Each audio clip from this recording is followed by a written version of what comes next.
दोस्तों, आज हम एक चेन सॉ मशीन के लिए साइलेंसर बना रहे हैं।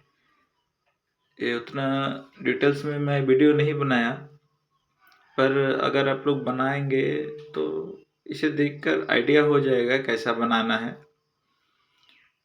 थोड़ा शॉर्ट में दिखा रहा हूँ। इसके बाद इसके ऊपर ढक्कन डाल दिए, फिर सील कर दिए।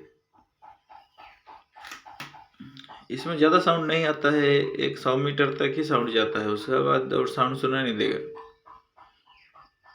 मैंने बनाकर चलाकर भी देखा और इंजन में कोई इफेक्ट नहीं आता है। 3/4 का पाइप डाला हुआ है इसमें, ताकि इंजन में रिटर्न प्रेशर ना बने।